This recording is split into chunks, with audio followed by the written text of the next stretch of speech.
My guest today is Dr. Jenny Prohaska, a clinical psychologist who has spent her career on the front lines of trauma and high-stakes performance. Jenny trained in neuro rehabilitation psychology at the University of Kansas Medical Center, working with patients and staff in trauma, ICU, and burn units, where she built her expertise in how the brain and body adapt to extreme stress.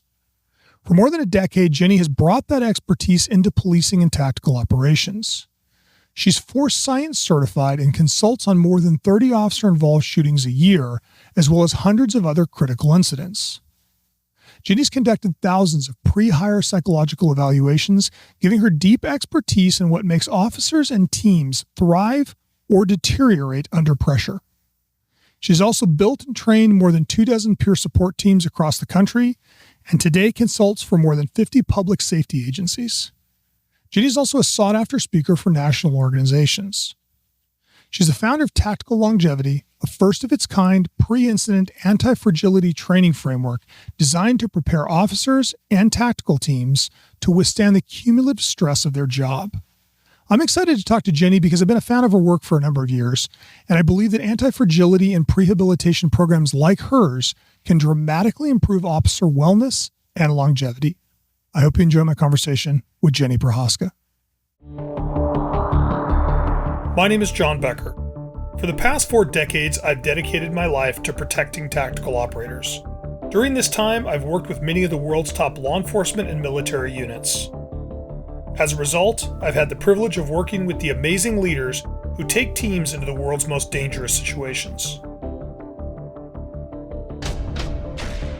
The goal of this podcast is to share their stories in hopes of making us all better leaders, better thinkers, and better people.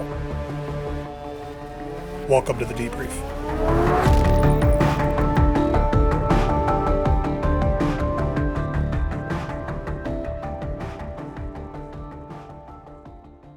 Jenny, thanks for being here with me. Thanks. I'm glad to be here. So, you and I've been waiting a while to have this conversation. Like, I've wanted to talk to you about this topic, and you've started promoting this concept of tactical longevity and talking about it and teaching it. Tell me what tactical longevity is as you see it. Yeah, so tactical longevity is basically teaching people how to think about stress, not what to think about stress, so that when bad things happen, which they always do, you're ready for it. Yeah. What do you mean? What is the difference between talking about stress? Yes. So a lot of times we do a lot of interventions that are post-incident, and we're like, oh, here's the symptoms that you might experience. And we do a lot of education. And I'll be honest with you, not a lot of that sticks. And I do think we have to focus on the front end for sure. So preventative rather than after the event. I recently interviewed Rich Tashini, who was one of the originators of post-traumatic growth. And one of the things Rich said to me was that part of the problem with post-traumatic stress as a concept and calling it post-traumatic stress disorder is that we are telling you are disordered, and we are telling you that you have a problem you can't fix. I thought that was an interesting concept. What are your thoughts on that? For sure. And I also think that we can call it whatever we want to. At the end of the day, the vast majority of people will recover from the things they experience. And if they don't, then we can call it a disorder, and that's fine. But we need to give them the mentality that they will be able to meet the stressors in front of them. If we teach them from the beginning that they won't be able to handle this, which has kind of been the message, I think, in the last few years, this job's going to mess you up. You'll never be able to recover from things. I think that if we send that message enough, people will stop recovering from things. It's kind of like we always get upset about skinned knees. We stop getting over skinned knees, as silly as that is, but same concept. So we have to be able to give people a framework to understand, absolutely you can get through this. And actually, bad incidents make great, strong people.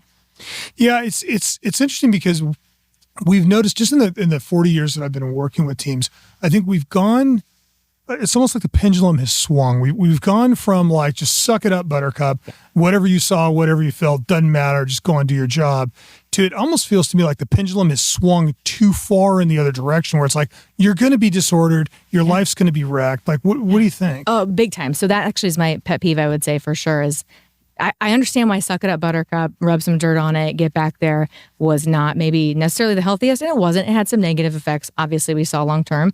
But then this other swing that's happened in the last probably 5 to 7 years, where all your feelings are valid, all of them matter all the time, feel everything.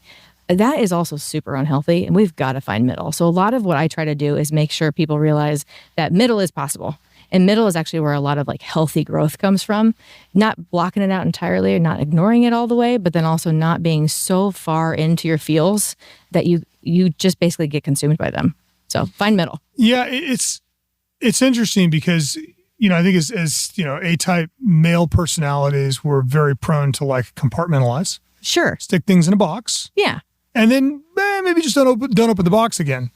Right. And I get it. I mean, honestly, especially if you got to keep going and you've got like high tempo stuff you've got to do, I understand that there's a need for compartmentalization.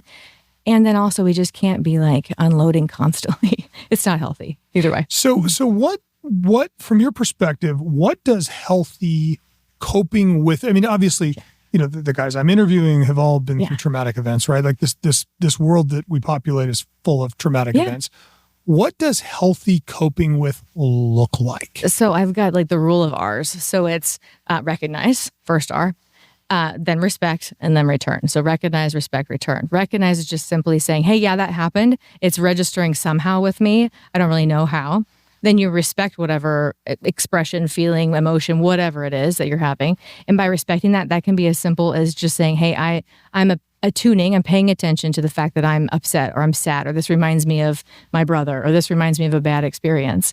But then as soon as we respect that and we do whatever behavior we need to in line with that, maybe it's spending a few minutes just processing it, then we got to get returned. So we have to come back to what we need to do. We can't be languishing out in the land of emotions forever. It's just not healthy. But I'm a victim, Jenny. Like this is our societal position now. That is my trigger word. We're not happy unless I have 7 things that I've been victimized. How do we get so far past the healthy view of this? I think I don't really know exactly. There's lots of theories on this. I think that there's part of, hey, I have validity in my experiences. I'm important if I can kind of show that I hurt too. And I think in a world where we're all so lonely and maybe not well attached, like we're all doing social media attachment, when it isn't real attachment. I think one of the problems is we think that we can get recognition or at least acknowledgement or be seen by playing the role of the victim. I'm a victim of circumstance. I'm a victim of this or that. My suffering. And I think that that's a natural byproduct of being so disconnected, but at the same time, it's causing lots of problems. Yeah, that's an interesting thought. I hadn't correlated that to kind of the disconnection of people. Mm-hmm. So if we, obviously we need to have a more healthy approach than bourbon and ibuprofen. Right. But we also can't fall into perpetual victimhood. How do I walk that line? Talk to me about that 3 R's approach and how do I apply that in the real world? So one of the things that I show in class is a video. So I teach a class about this type of stuff. And what I say is, hey, like recognizing means good self-awareness. It means when I'm on this call with this elderly gentleman and I'm seeing that he's in suffering, he's in pain, if I see that, and it's pulling up some kind of emotion within me, then maybe out of me recognizing that, my respect for that emotion is simply stopping and talking to him a little bit, connecting with that individual, acting in line with what's important to me in that moment to make sure that that guy feels seen, heard, appreciated. So that's that respect part. And then returning is, okay, it's time to move on. Now what's the next thing? I'm glad I worked through that, and now I'm on to the next thing. And so I think what we see a lot happen is that we stuff it down, and the consequence of that is kind of like you're like weight training your emotions. They're going to get stronger over time. So if you weight train your emotions like that, one of the downsides is that it's just like any other training program. Those emotions are going to come out super loud when you don't expect them to. Do you think part of the problem is like, as a society, it feels like we're becoming more fragile? Yeah, big time, like extra fragile. And that's a problem. And so like what is the opposite of that? How do we counter that? The anti-fragile side. So that anti-fragile, the word resiliency has been really played out in my opinion. And I think that a lot of times when I go to conferences and talk to law enforcement agencies and go talk nationwide even, what I see is that the term resiliency has caused some major issues. And it's been like associated with kind of a softness. And I think the mental health space, that's not necessarily... Yes, resilient is bouncing back from things, but it's been so overplayed in society and on TikTok and Instagram and all those things that it doesn't hold much value at all. So I actually use the term anti-fragility as much as possible. So not just because of that kind of misunderstanding of what resiliency really is, but because I think that we're also in a world where we're not really prepared for the stressors ahead of us. And so I'll start with a definition of like what's the difference between resiliency and antifragility, and then I'm going to tell you what I see and why I think we have to aim for antifragility too. Resiliency is just by definition your ability to bounce back to your original form. And that's great. But I'm starting to see a trend where people's original form is not probably good enough to get them through the careers. Antifragility is your ability to use your negative experiences to help basically perpetuate further understanding, further growth, and make you a better human. So we can use our bad experiences to make us better people. And that's what antifragility is about, in my mind. So it's almost the difference between being able to like fix yourself when you're broken versus resisting being broken. I would say, I think the main difference though is that if you look at your negative experiences through the lens of I can get something out of this for myself, for my own growth, I think that you look at your negative experiences differently. I really want people to look at their negative experiences as an opportunity. Like one of the things that we teach is it's simply from the work of the Stoics, which is problem is the opportunity. So whatever problem is in front of me, how do I use this to make me a better human? Now, when you're going through it, it's hard to see that, I think, in the moment. But over time, I think if you look at that experience and say, how is this horrible thing in front of me going to make me a better person long term? You just see it through a different lens. So it's interesting, obviously I spend a lot of time with people that have been traumatized, especially in this context. It's nice to do an interview where the people aren't traumatized. One of the things that I tell teams after they've had an incident is the course of the river has changed, right? This incident, like you look at the Tree Life documentary that we just launched, and every single person connected to Tree of Life, family members, the people that were there, the responders, every single person, the course of their life has been altered by that event. Yes. And the question, it almost sounds like the way you're describing it is, instead of trying to get the river back to where it was, go with the new course of the river. Yes. And oftentimes that new course of the river, if you're intentional about it and you really worked on it, it can actually make you a better person. Your final destination can be even better. People don't look at their experiences that are so negative like that in the moment, but once they get some distance, a lot of times when you talk to people who have survived horrible incidents, they say, looking back on it, it saved my life. Looking back on it, it did this, it did that, and all of it's better. Do you think that and I completely agree with you because the guys that I see that have had traumatic events and move on with their life, it is a redefining event for them. It's not just like, oh no, I'm better from that. It's oh my God, I had no idea how much I appreciated life. I had no idea how much I appreciated my family. And they're different after the event than they were before in a very positive way. 2.0 sometimes can be better than 1.0, especially if you intend it to be. That's funny. It's literally the expression I use. Really? Yeah. It's literally the expression I use. It's Jenny 2.0 versus Jenny 1.0. Yeah.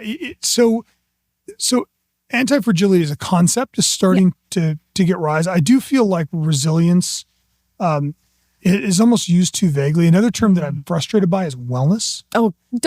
You're hitting all the things that bother me. Okay. Yeah. So talk to me about I think we share some of the frustrations on wellness, but talk to me about your frustrations. Okay, so it's a big one. I'd say kind of along the lines of the same thing with the resiliency stuff, the wellness stuff. It's been diluted a lot. So I think people will come into the wellness space or market space, and they give you very short-term ways to intervene. So by the way, like breathing exercises, yoga, all that stuff is great, but that doesn't solve big picture problems. It doesn't carry over well. Those are coping skills. That's stuff you would do to get through a problem that has a clear start and finish. A lot of the times when we look at law enforcement stressors, those actually don't have really well-defined start and finishes. A lot of those stressors are just simply things that last a long time. Like if you have a horrible boss or if you feel betrayed by your administration, there's no yoga and breathing that's going to make it through that. And so I think we get a lot of dilution in the space. Even the term resiliency, I think, is thrown around to say, like, oh, this person's so resilient. And I'm like, actually, no. Like, they look okay right now, but that's not what it looks like big picture. And I think if you think about stress differently, and this is from doing hundreds and hundreds of post-critical incident stuff, there are certain people that look at stress differently, look at their negative experiences through a different light that they've always had pre-incident. Those are the ones that recover. And so the wellness stuff, it just annoys me because they're just throwing little tips and tricks at it. And a lot of times the chronic stress you guys experience and the level that people experience it, those tips don't matter.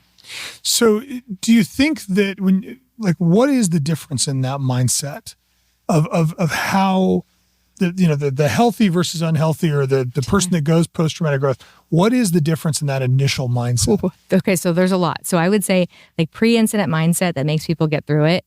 A lot of times it's just really high self-efficacy. I believe in myself. I believe that I can change my situation. So there's a little bit of the confidence, high self-efficacy stuff that matters there.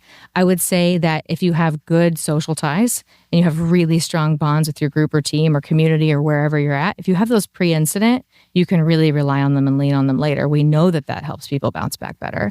So there's some personality stuff. There's some stuff that you can actually train. I would say that the vast majority of, for the longest time, we thought personality was very much set and never changed. And now we realize that through people's life experiences and through people's stress even, actually personality is not as like set as we thought it was. It's almost like the discussion of fixed mindset versus growth mindset. It's actually very similar. Yes. How it's like, do you view and that's one of the things Rich Tashini and I talked about was like, do you view yourself as permanently injured? Or do you see yourself as someone who had a negative experience? Exactly. And so you do a lot of intake, initial psychs for police departments who are new hires, right? Yes. And you've been doing this a while. I've been doing it at least a decade. Okay. Yeah. So are we becoming the fragile snowflakes that we think would, like when we go, we're becoming fragile snowflakes, like, are we? Oh, we're screwed. Yeah. We're in trouble. Okay. Yeah. So here's the deal. So I do about 450 new hire psychological evaluations a year for many agencies, all different types, sizes, you name it. And I would say that when I first started, the average candidate, and I can literally see in their psychological data, numbers wise, how things look different. And so when I start out with doing this stuff 10 years ago, it looked very different. People had largely high self-efficacy, high self-control, high good self-awareness. All these things were in play. And then about the last 5 years, maybe 4, I started to notice even my psychological data from new hires was shifting a bit. And then what I see is just not the type of characteristics we are going to want long-term, mostly because they don't withstand stress very well. So if you don't view yourself confidently and you don't have really good, strong self-identity, for example, you're going to really struggle when somebody challenges you, calls you names, anything related to like, hate saying a little bit of hazing, but you know what I mean, a little bit of like social norming. You don't stand up to that very well when you integrate into a new culture. I would also say their self-awareness is kind of bad. So they don't have a good read on who they truly are. And then they're not reading the social cues off of other people. So if I'm really aggressive and harsh when I'm talking to you, hopefully you're picking that up, right? I'm not noticing that with the newer generation. I mean, even their eye contact's bad. I'll do interviews and I'll make eye contact very briefly with somebody and then they're kind of having a hard time holding it. So there's that part. That's one of many. So poor self-awareness. They also have really low drive and motivation. And we're noticing that play out in some of the testing, but then definitely by the time that they get to being independently, on patrol, definitely seeing that as well. That's kind of the feedback we're getting. I've got my own theories on that. I mean, we're in a society where everything can be instantaneous and everything can be delivered right to you. And so I think that we have exhausted our systems that allow us to have high drive, high motivation, propelling ourselves forward, working towards hard goals. If we don't have to work towards hard goals, our humans default to rest. So we're defaulting to kind of the lowest level of rest. And I'm seeing that out there in patrol and I'm hearing about it. I would also say critical thinking skills are they're struggling. I think that's probably a change in the American educational system and some other factors. A lot of times what I'm hearing from field trainers in particular is just simply, I will have told them how to do this one thing. And you would hope that they could extrapolate that exact concept onto the next whatever task we have to do or whatever call we go to. And it's not moving from one area of instruction to actually practical application in another area. And so they're really having a hard time with that too. So, I mean, that's kind of like being able to draw inference, right? Exactly. Like, do you think is that a generational thing or is it a societal thing? Like is the, it's these damn, Gen Zs or are you seeing that in older people where it is an external, it's too much time on social media or too many video games or, whatever. Which of those two do you think it is? So I don't really know. I've never been asked that. I will say that I'm pretty sure some of it's generational. But I do think that I'm also seeing it a little bit more like kind of the laziness will come out because critical thinking takes a lot of energy and effort. You have to be inquisitive. You have to want to drive yourself further to find answers and apply things. And so I am seeing it kind of across all facets, but I would say that I think that the newer generation is struggling with this a lot. And I think personally, and I don't know for sure, I think personally it's probably coming from how we're educating kids too. Push on that a little bit for me. Mm-hmm. Like, what is wrong with the way that we're educating kids? Well, there's a lot. And this is definitely not my expertise area, but I will say that I think a lot of it is just make sure that we make the test score cut off or make sure that we get this standardization test done and make sure it's accurate and our kids look good as opposed to do our kids really know how to think. And so that's a huge problem if you think about any adult life stuff. But when you come into policing in particular or any public safety career, you have to be able to think on your feet. And there's not always one right answer. Yeah. And I don't think that the invention of ChatGPT is going to solve that. No, but it's a great fun tool, isn't it? It's a lot of fun, but I think it's actually going to make it worse. It probably will. Yes. Because we're not, the thing that I notice is people seem to be losing their ability to struggle. Oh, yeah. Right. To like overcome difficult obstacles. Mm-hmm. And part of that is that they don't have the patience to try long enough, but it just seems like we're kind of helpless. Yes. And in the, going back to fixed mindset, growth mindset kind of conversation, what I've noticed in the guys that I've interviewed that are really damaged versus the ones that are better after an event is a little bit of that, like, yeah, no, I've got PTSD. I'm fucked. I just have to fix it with bourbon for the rest of my life versus like, yeah, that really sucked. I'm going to get back to my team. Right. The surrendering to whatever hardship is a problem. And the thing is, hardship's never going to stop. We're going to just have more of it, honestly. And that's your whole life will be full of different hardships. It's all about how you manage them. And I will 100% reinforce when I've worked hundreds of critical incidents, that's a pattern I see as well. The people that jump back and come back to duty, come back to the team, they believe in themselves. They believe in their ability to do it. Do you think it's because we're failing to stress inoculate them? I'm not sure. I think, honestly, stress inoculation to some extent would help, but I think it's more than that. I think we have to teach that there's value in the struggle. We're not teaching that as a culture. Yeah, that's truly a Stoic philosophy, right? Yeah. In the words of Princess Bride, life is pain, highness. Yes. The struggle is the value, right? Yeah. We're paying too much attention to end results and we're not realizing that like the journey, the process has a huge value and that struggle has value.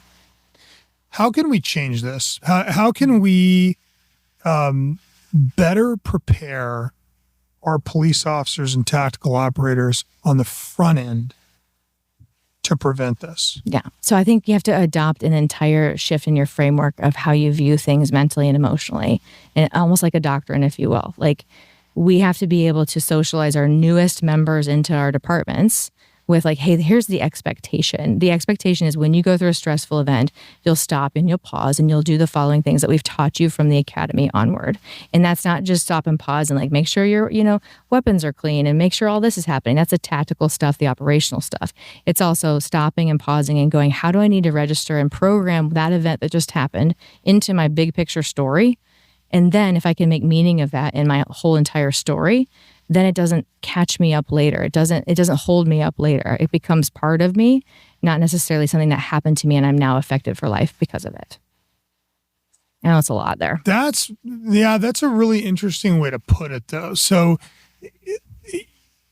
the way you described that is almost the difference between, I got injured by something externally and so now, it's broken me versus this thing happened to me and it's now, as you said, part of my story. Mm-hmm. Push on that a little bit for me. Okay. So, and this is not my own thinking per se. I mean, I've heard it before, but a lot of times people go through bad events and they write the crappy first draft of it. And the crappy first draft is, life is horrible. Life is awful. This happened to me. I'll never be able to get back from it. And I can understand the pity party that we can throw initially after a bad event. But I think it's important to go back and rewrite that draft so that it's both realistic and helpful. And so just earlier today, I was talking with somebody about an event where they took all the responsibility for this bad thing happening. And by the way, it wasn't all that one person that contributed to this bad event happening. They took over responsibility for the whole thing. And sometimes you have to stop and go, hold on, if I hold on to that belief, how am I going to look 5 years from now? If I hold on to the belief that I'm a horrible operator, I'm a horrible cop, or I didn't do my job as a team member, and that's because people got hurt, and because of my lack of inattentiveness or whatever, that's why I got hurt. If you hold on to that 5 years from now, you don't look very healthy. But if you take that experience and you go ahead and you say, okay, I feel that now. I'm throwing my little pity party about that now. I feel that now, but I don't necessarily know if that's helpful for me long term. I need to rewrite how I think about this. After a little bit of time has passed, I think you can write it, the story, so that it's still accurate, it's still realistic, but it's more helpful for you in your growth process. And I actually call that the 5-year test. 5 years from now, how do you want this to wear on you? How do you want it to look? Do you want it to bring you down? So you're like Gran Torino guy? Like, no. Just getting pissed all the time and get off my lawn. Do you want that? Because you can do that. You can absolutely choose that. Or this bad event happened. How do I structure it in my mind in a way that makes me actually more motivated? And you do have the choice. I think we've unfortunately taught a newer generation coming in that, things just happen to us. We don't have any control over them. And that's, history has also not been super kind to this newer generation.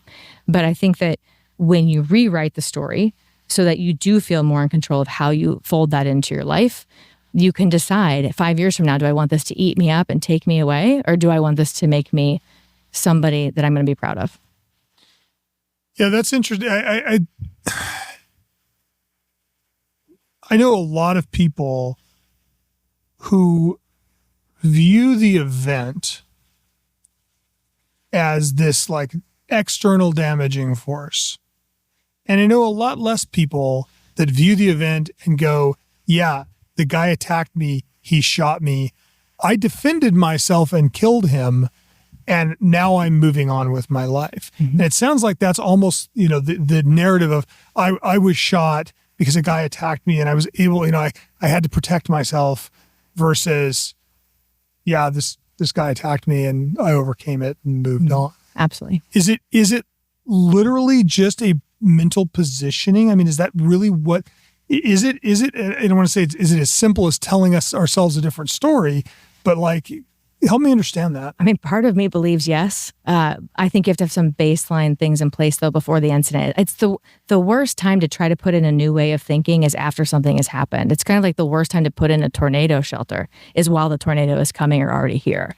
Like you need to be able to have like some kind of fortified mindset in place before the bad incident happens. That way you can recall it up because you've practiced it on things that are not as major in your life. Like people go through lots of smaller things in their life before they become officers that are bad events. Even small as like a breakup, right? Or some kind of health issue. And I think if you learn on those smaller events how to think about things that are in your control and how to focus on those, then when the big event hits, you're ready. So, I hear you talking about this and it reminds me of the interview I did with Patrick about left of bang. Yes. Right? Like this is kind of psychological left of bang. That's exactly what it is. And actually that's my process for getting there was exactly that. So the moral injury I incur on a regular basis, being someone who works with people in critical incidents, is that an incident will happen. I will take guy or gal into my office, we'll kind of patch him back up together, and then I'll send him back out, and then the next thing can happen again. And one of the hardest things for me is watching people not learn in a positive direction from their bad incidents, and they're just going to go out and get in another one. And it's no one's fault. It just happens. Bad things happen. And so I want to be in a position to help people think about their stressors before they ever happen. So left of bang is all that. The other thing is that I hate telling people this. It sounds bad, but the vast majority of our treatments for post-traumatic stress disorder, scientifically, not the best outcomes. We try really hard, but 41, 53% effective on average. Sometimes you can get some better rates depending on how you do things. But 41 to 53% effective treatment is not where we would want it to be. So if we can help prevent things from happening, so you never get down that pathway, that's a much better way to handle it. It's like cancer, right? We want to do the preventative so that we don't develop cancer to begin with. And so I'm big on left of bang, focusing on what can we do and what does the research say about how we keep people well after the event happened. And the research is supporting that if you are high on all 6 of these like elements of how you think about the world, then you are able to get through the incident when it happens, because it's not like you won't have bad incidents.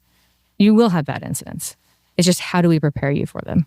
So, okay, so these 6 elements, walk me through these 6 elements.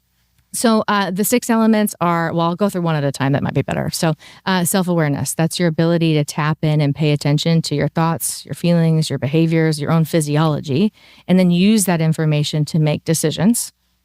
That's a pretty important one. I would say that when you're able to tap into what you're thinking and feeling, you're more likely to be able to make a better choice about what you're about to do next. People who have bad self-awareness also tend to not have good social connections because they're not reading the room. They're not reading the people they're around, so they're not adjusting their behavior very well. Yeah. Okay. Yeah. That makes sense. Okay. Self-regulation is an easy one too. It's your ability to, I feel a certain kind of way. How do I get myself to dial it back or to control where I want to be? So if I am coming into a situation at a level of intensity that's an 8, which is like really high on like 1 to 10, and 8's like really, I'm hot, I'm coming in hot, but I don't necessarily need an 8 for whatever situation's in front of me. How do I use thoughts, behaviors, feelings to pull that back down? And so how do I dial basically my number of intensity into the situation? Okay. So self-awareness, self-regulation. Mm-hmm. So then the next one let's do values. This is a hard one. Values. So values is, how do I use what's important to me when I'm making decisions? And how do I use values to guide my behavior, especially when challenges are in front of me? And in fact, you and I have talked about this before, but there's a difference between process and outcome. And so I'll come back to that, but I'll say values are things like humor, love, respect, honor, integrity, all these really heavy words that I think that a lot of people don't know what their values are. And so they don't have any guiding light for making choices.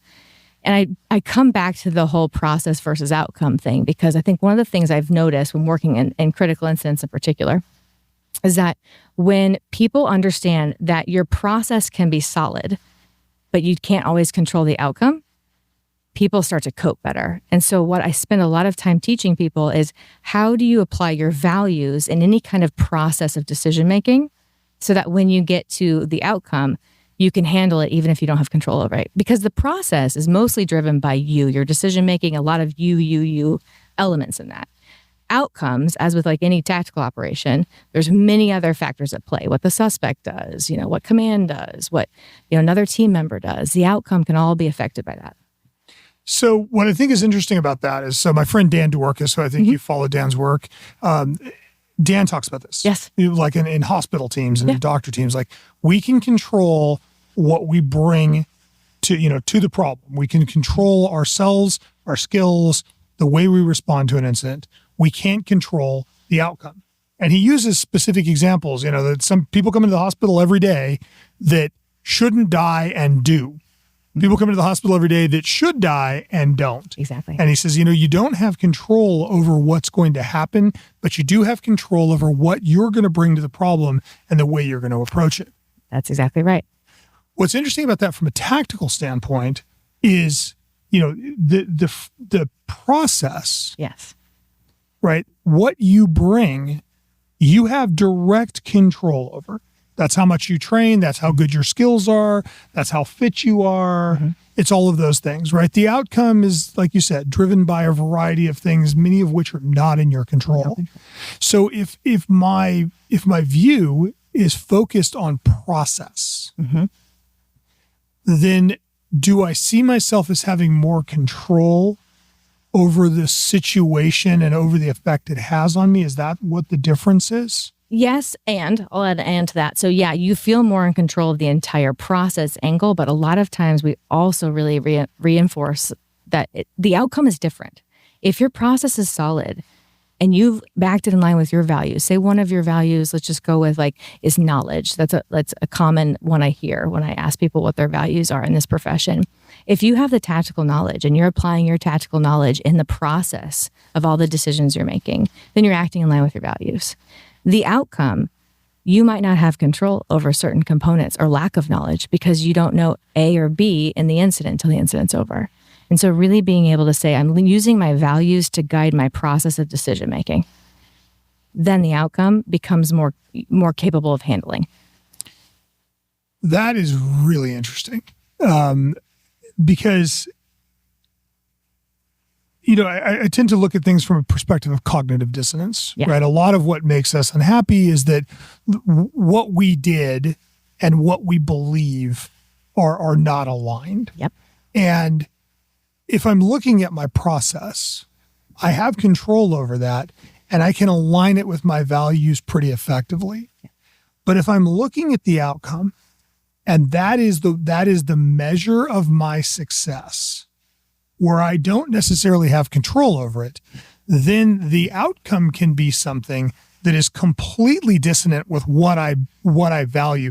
I see myself as a professional tactical operator. It's my job to rescue hostages, so I'm going to show up fit and strong and be ready. And unfortunately, sometimes the hostage dies. Yes. And so I'm going to see, well, I did everything I could to prepare.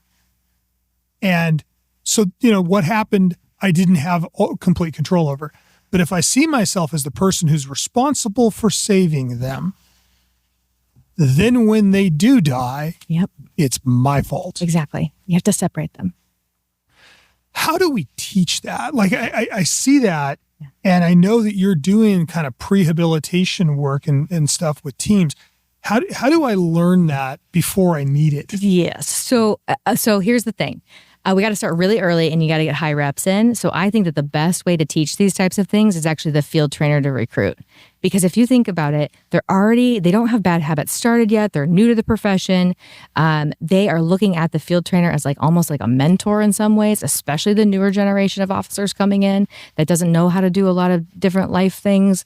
Not only is the field trainer in that teaching role when it comes to the actual job, but they're also kind of operating as a stand-in mentor, whether they like it or not. And so it's a naturally occurring relationship.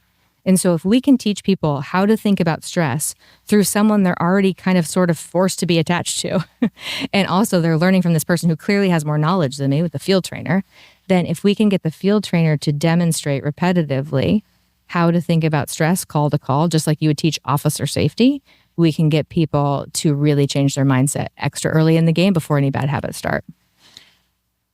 It's fascinating because to some degree it just sounds like semantics, right? Oh, we're just going to teach you how to think about stress. Sure. But I think back to my own experiences, even working out, right? Athletics, I do Ironman distance triathlon, and you do not race all of the 140 miles. You're constantly especially on the marathon, you are lying to yourself probably, 150 times an hour of, I'm just going to run to that light post and then I'm going to stop. There is this. And you're bidding yourself. Yeah, yes. But it is that. It is that positioning. It's not, I've still got 14 miles to go.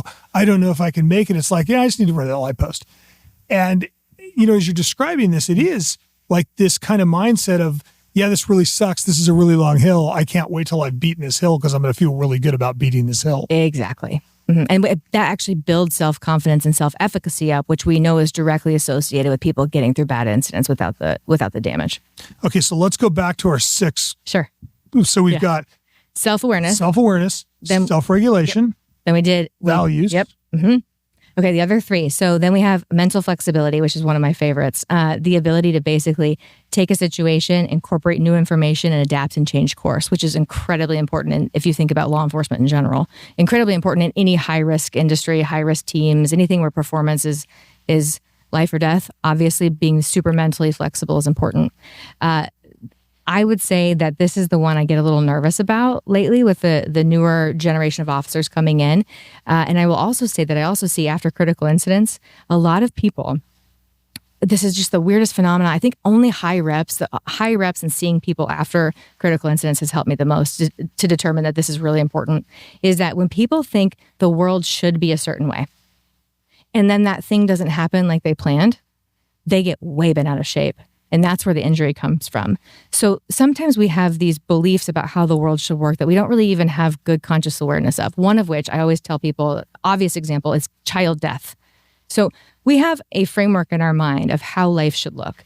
You're born, someone takes care of you, you grow up, you become more independent, then you do adult life, then you start to age, then you get sent to the retirement home, and then you die, right? And when that pathway is interrupted, and then all of a sudden we have, child death because a parent wasn't looking out for their kid, that interrupts that flow, and that's where we get bent out of shape. So if we have good awareness of how we think the world should look and operate, and then we have awareness of it first, and then we can say, yeah, but that's not always the case, and we can be mentally flexible with how we view the world, you can tolerate it when things interrupt your graph of how, the curve of life should look. When you're not mentally flexible and you think it's only going to be this way, it should look this way, when it doesn't look that way, it's really hard to overcome. So one of my, you have your pet peeves, I have mine. One of my pet peeves is the notion of fairness. Oh, okay. Yeah. Right? And as you're describing that, I think about the way we look at a child dies, it's not fair. Of course not. And it is this I always jokingly say, if you want a fair, there's one in Pomona, California every year in September. But it is this notion of what makes it not fair is it doesn't fit the paradigm that I expect and think the world should be. Exactly. And so that doesn't seem right. Exactly. And it feels to me like when you say mental flexibility, it's not only the ability to incorporate new information, but it's also the ability to reconstruct the model you apply in your universe. Absolutely. So the core of trauma is basically having your worldview rocked somehow. Either how I operate in the world, how the world operates back with me, how people should operate, how people operate back with me. And when that gets rocked, and people get stuck on, but it should be this way, what does that mean that it doesn't? And they just get stuck at but it should be this way. They don't ever work through, what does it mean? What it means is you need to adapt your paradigm. Your paradigm was faulty. You needed to add some degree of flexibility into your paradigm of how you viewed the world and yourself in it. If you don't, you're going to get stuck exactly where you're at. And you're just going to end up in this eternal do loop. Yep. Where I wasn't supposed to get injured. It's not fair. It shouldn't be this way. And so instead of adapting to the new reality, right? Exactly. Changing the model of what you are and moving forward in the world, you end up in this almost circular relationship with the past. Trying to force something to happen, force it back into the paradigm. That you can't. A lot of it you can't change, right? It's over. Yeah. It's in the past. You can't go back and change the event that happened to you. Exactly. But you're going to end up in this kind of persistent circle where you wish it was a different way and you're angry because it wasn't that way. And it almost sounds like grief. It is like that grief. Point. Yes. Yeah. Yes. Mm-hmm. So you're not adapting to what the new situation is. You're grieving the past. Yes. And I will say it's also very hard for people to realize that they have certain paradigms or beliefs or core beliefs about how the world should work until you get a little experience. And that's why I think the coaching model of, hey, your field trainer is going to start coaching you on how to make yourself more mentally flexible is really important, because this is definitely one that you have to learn in the moment. I don't think that everyone comes into the world with that paradigm already instilled in them, that they do have flexibility and they do need to adapt their paradigms. I think that we have to teach it, and definitely no better place to do it than the field trainer. Okay, so self-awareness, self-regulation, values, mental flexibility. The next one's accuracy. And I'll be very honest with you, it actually technically in the research is optimism. But when I say optimism to a room full of cops, I know what kind of response I get. I can get tuned out pretty quickly. So I actually changed it from optimism to accuracy, because we all like to be accurate. We all like to think about the world accurately. So as it's defined, accuracy is your ability to interpret your environment and your world around you through the perspective of focusing on what you can control and what you can't, and then focusing on the things that you can control. So I can see why they call it optimism. Yeah, I get it. I totally get it. It makes sense. Yeah. But it is I guess I see why he changes to accuracy too. So it's not always viewing the glass as half empty or half, it's half full. It's always half full. It's 75% full. Exactly. It's being able to accurately assess how much water is actually in the glass. Absolutely. So remember how I was talking about is it realistic? Is it helpful? Yeah. That's a technique we use when we're teaching accuracy. You've got this belief. Is it realistic that you have it? It could be. Usually it's a little bit skewed towards the cynical, towards the negative. You've got this belief in place. Is it realistic? Okay, we already did that exercise. Now, how about is it helpful? And then you've got to adapt it to what's helpful. The other thing that we focus a lot on is the more you focus on things outside of your control, the more burnout and depressed you're going to get. And so because you can't control it. You can't control it. You're just a victim of it. You're just sitting around being worked by the world. And that's the thing. So one of the things that drives me nuts is that I will get a group of cops in that obviously they start their career and they're very high on self-efficacy. They have a lot of confidence that they can change themselves in their situation. And then they have a few experiences and they don't think accurately about them and they're not flexible with them. And then the next thing right behind that is then they start to focus on what's not in their control. You focus on what's not in your control long enough, the next thing right behind it is viewing yourself as helpless, hopeless, all the things, powerless, all those things. You stay in powerlessness long enough, you will feel like a victim. So you stay in powerless long enough, you are powerless. Well, exactly. You become what you feed, basically. And so one of the phrases we use is don't feed the weeds. And don't feed the weeds is you have weeds and you have a plant that's going to produce something for you. You get to choose where you're going to spend your mental energy. You're going to feed the weeds, the things you can't control. Well, what are you going to get? You're just going to get more weeds. If you spend all your energy, your mental energy, focusing on feeding the plant, the things you can control, it's going to produce something for you. So just choose wisely. Interesting. Okay, so accuracy. Mm-hmm. And then the next one let's do connection. So connection. This is the one that I teach at the very end, and it's actually the most important. Connection is your ability to build and maintain strong, trusting relationships. And it actually is statistically associated with the best outcomes after a major incident happens. So like psychologists, when we come in and we study how do people cope with trauma after the fact, it's easier to study like natural disasters because one thing happens, they're all kind of exposed to it. And when we come in and we study natural disasters and who copes and who recovers and who doesn't, what we see is that if people have really strong, trusting, close relationships and like a team or a tribe that they feel nicely connected to, they have about 2.5% chance of developing post-traumatic stress disorder. But pre-incident, if they had a weak tribe, they don't feel connected, they don't feel a sense of belonging in close relationships, they have a 12% chance of developing post-traumatic stress. That's actually huge. And like... Jesus, that's 5x. It's a lot, right? And so that is the most important one. And it's also the one that I think that the new generation and current generations, honestly, that are the majority of policing are really struggling with. They just don't know how to build and maintain them. And there's lots of reasons. That's an entire show in itself about why we're having trouble there, but it's a problem. And so we have to be able to teach people how to build better relationships. And if we start at the beginning, what we're also seeing is that we have a retention problem in law enforcement, but the newer generation of candidates is staying for a sense of belonging and a sense of purpose. So if we can give them a sense of belonging, or we can help them with that sense of belonging, and by the way, you do still need to earn it. I don't think we should let everybody in. If you can give them a sense of belonging and then also double down with showing them the purpose of what you do, even if sometimes the purpose on a day when you're really exhausted and don't want to come to work is coming to work for your brothers and sisters at work, cool.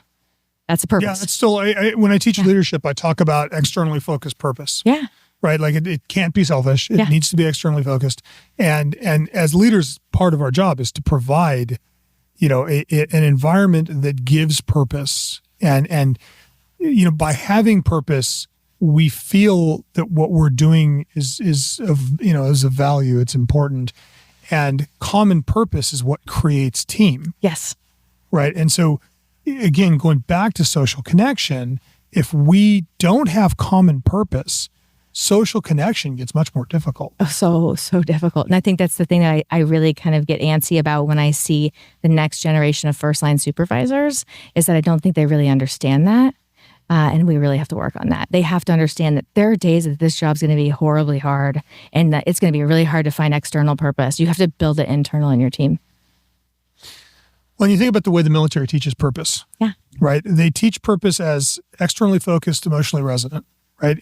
It is you are fighting for the guy next to you. You're not fighting for the 12th Amendment, right? You're not fighting for some, amorphous concept of democracy that you're not going to remember when you're under fire. Mm-hmm. But you are going to fight for the guy next to you, which not only creates emotionally resonant, externally focused purpose, but it creates a bond Yes. with the guy next to you. Yes.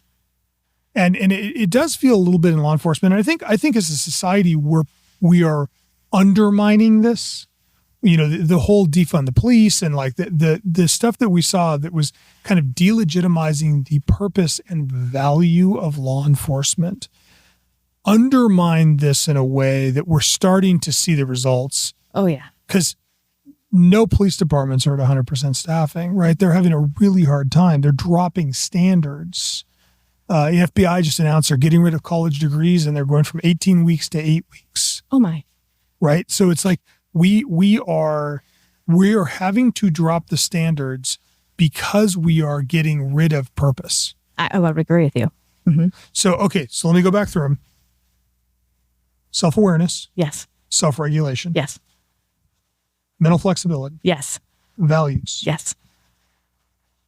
Accuracy. Optimism or accuracy. Yeah. And connection. Okay. And connection. And connection. Yeah. So those 6 pillars, yes. You can see how they're all interrelated, right? Like if I lack self-awareness and self-regulation and I act like an asshole, I'm not going to have connection. Exactly. So you can see where this is either a virtuous cycle mm-hmm. or it's a vicious cycle depending 100%. On how you're living. Yes. In the programs that you're running, how are you starting to teach this concept to law enforcement, both early in their career and later in their career? Yeah. So we start early with just simply, hey, field trainers, I'm going to put you through a course. Come sit through a course. This is what you're going to learn in this course. It's 8 hours. I know that's a long time, but we throw in lots of videos. I understand people's attention spans are short. And then the expectation is that they will go out and when they get the new recruit, they'll be able to pull that recruit in and really talk about these things. Then the recruit also gets exposure. So a lot of the things that I've been using, these terms I've been using, are also taught through heuristics, or basically phrases that help people trigger a mental map or a mental model of something else. So don't feed the weeds is one I just used. That's a heuristic. And so you use these terms repetitively enough, and then all of a sudden it becomes a concept that they hold on to for a really long time. And so we use the field trainer to recruit because that's just a powerful natural relationship. Some of my best agencies have also started to invest in first-line supervisor training and saying, no, we need to make this like everyone really needs to have this reinforced repetitively. And then leadership.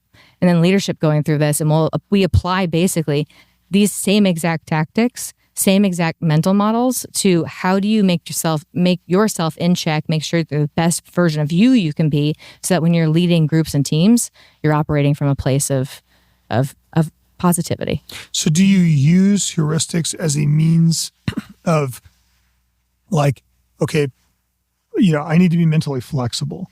I've heard you say, be the grass. Yeah, be the grass. Oh, my favorite. Right? Be the grass. So yes. Are you using that as a way for me to define in my mind what mental flexibility is and make it easier for me to remember and execute? Is that how you're using the heuristics? Yeah, that's exactly how we use them.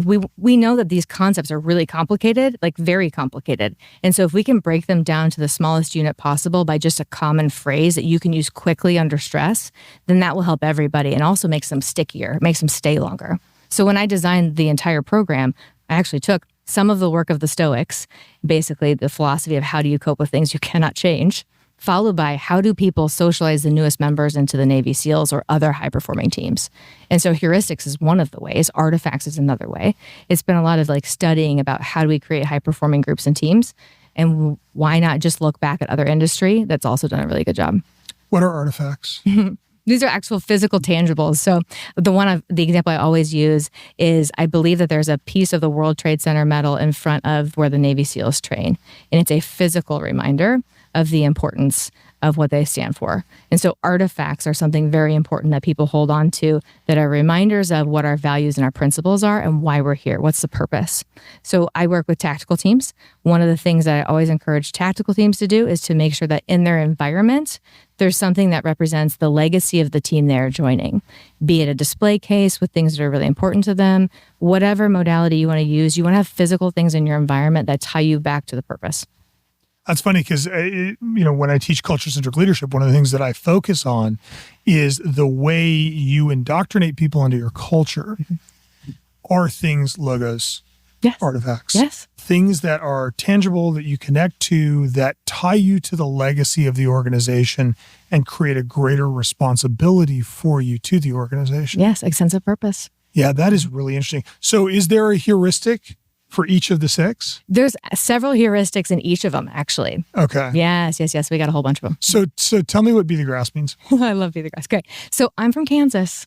In Kansas, we got lots of tornadoes. And sometimes when you look at pictures of the aftermath of tornadoes, all people really see is the buildings, for example, that are the rigid buildings that have a lot of structure, the Home Depots, the hospitals, the houses. When the tornado comes through, so like in those tornadoes, you'll see the photos and the buildings are totally destroyed. But if you look closer, one of the things that you'll see is that the grass is almost always intact. And it's because it has roots, it has purpose, it has where it's supposed to be. But when the tornado comes through, it moves with it. And so that's a reminder about being flexible, because if you're rigid, you're going to get knocked over and you're going to incur a lot of damage. So if you're flexible here, when the tornado of life comes through, you're going to be able to get through it with less damage. Which is a really good analogy. I mean, that makes so much sense. And I think that when you look at people in your lives that are destroyed by events, that does go back to this kind of expectation also, right? The rigidity comes from it has to go this way. Absolutely. And so by being more flexible, you give yourself the ability to adapt to whatever flows down the road. Absolutely. Very interesting. So in the context of a tactical unit, if you are helping a unit to create their culture, which I know that you've done several times, how are we going to work this in to the way we are building our unit, the way we're training? So it starts, I always love like the informal leaders in groups and teams, like tactical teams. You have the formal leaders, the ones with the stripes, bars, etc. Then you have the informal leaders. And my informal leaders are more powerful sometimes in creating culture shifts. And so we're talking about culture shifts when we're talking about these types of skills. And so I usually try to get some buy-in from my informal leaders. And then I start with small stuff. Like one of the things I think tactical teams can be kind of not as great at is getting challenged. We got egos and we think it should be one way. So one of the skills we use that happens a lot in tactical teams is a skill called palms up. And palms up is basically a visual reminder. So in most conversations, difficult conversations. So the palms up thing is about how do I have a difficult conversation without this person totally blocking me out? So because egos and everything else, it should be my way or the highway. A lot of times there's a lot of conflict in tactical teams because one person wants it done way, one person wants another way. And then the other thing I see sometimes in tactical teams is you guys have internal struggle, but you don't address it with each other. You just kind of let it float on. And that actually drives me nuts. You guys will do all sorts of dangerous things with guns and scary people, and then you won't confront each other when it's time. And so one of the things that we teach is palms up, which is a visual reminder, palms up, that we have a common goal and I'm going to assume positive intent so that I'm going to talk to you about something kind of difficult so we can get over here to our common goal. A lot of times people come into conversations and it's like fist up. And it's, I'm going to get ready to fight whatever negative thing you're about to tell me or whatever we need to talk about that I think is going to be confrontational. Fist up is I'm not listening and I'm just going to fight you. And then there's hands up, which is I'm definitely not listening at all. In fact, I'm probably walking away or checking out from this conversation. Neither one of us gets to our final goal. And so palms up is basically, let's carry this load together. I'm about to have a difficult conversation with you, but I promise you it's for the best intent for both of us. And so we use palms up, as with most tactical teams, it starts as a little bit of a joke, and then now it's embedded in their culture and they use it much more regularly. Yeah, well, the interesting thing about heuristics is they can be jokes. Mm-hmm. That's right? They are effective as jokes. Absolutely. Be the grass. Yeah, but it is a very effective way of going back into that. So you said this is an 8-hour program that you're teaching for law enforcement? Yes. If agencies are interested in doing this, how can they do it? Yeah. Okay. So first of all, we tailor every program. So every program is exactly what the agency needs. We have learned through many years of experience with this that we can't just come in and be like, nope, it's only this way. We have to be flexible too. I mean, we're going to practice what we preach. So basically, I talk to an agency of hundreds that I talk to. They tell me what they need. I tell them what I think would work best and how that format might work. And then we basically adapt to them. We adapt to that, come in, do some educational programming. And then also we have these like follow-up interventions we do too. We basically train and coach up like ambassadors as well. So people who kind of, carry the responsibility of make sure your culture is going to be making these shifts, make sure your team is really going to be making these shifts. And then we have other things, emails that we send out with like videos of a concept or somebody being interviewed about a concept or how it played out in real life. And then also an app that's kind of cool. It's got an AI feature in it. So Ooh, neat. Look at you. I know. An app. I know. So, all right. So takeaways. Mm-hmm. It sounds to me like what you're saying is the way that I deal with stress, the way that I manage stress after an event is not as much dependent on the stressor as it is on the way I perceive the stressor. 100%. Perception is reality when it comes to this. So if I see myself as a victim, I am a victim. Yep. Or at least eventually will become. If I see myself as helpless, I'm going to work my way into helplessness. Yes. And so, it's funny because I talk all the time with teams about post-traumatic growth and stress and post events because this. Yeah. And it is amazing how many times simply repositioning the incident and frequently in telling the story, you can watch people reposition the incident in their brain. But it's amazing how many times that changes their internal narrative. Absolutely. And, I think what I like about this program, this concept of tactical longevity, is to some degree, it's training your mind the way you would train your body, the way you would train your hard skills. Yes. I think that we've, for many, many years, viewed the mind as something that wasn't changeable, right? We viewed it as something that we didn't really have control over. Yes. That philosophy. Uh-huh. And what I think is very constructive is we are kind of moving our reality to view the mind as something that's malleable. Absolutely. And also, that also coexists with, yes, this is difficult. So I think sometimes people hear what I talk about and they think that I'm just ignoring or gaslighting how horrible something was. And that's not it at all, actually. It's more like, absolutely, it was a horrible. And now what? Now what? Do you want this to shape you a certain way? Because I can let it. That's the default mode. But how do we make sure that you take control over it again? Yeah, I mean, the workout analogy is one that always comes up in here, but it is the difference between picking something up and harming your muscles and having muscle soreness and saying, oh my God, that was so heavy, I don't know how I can carry it, or going, oh man, I got a good workout out of that. If I got through this, I can get through anything. I love it. Where can people find your work? Yeah, tacticallongevity.com. That's the best place to go probably. And then obviously it's Dr. Jenny Prohaska on Instagram. I'm on LinkedIn, stuff like that. But yeah. Jenny, thanks so much for sitting down with me. Thanks so much.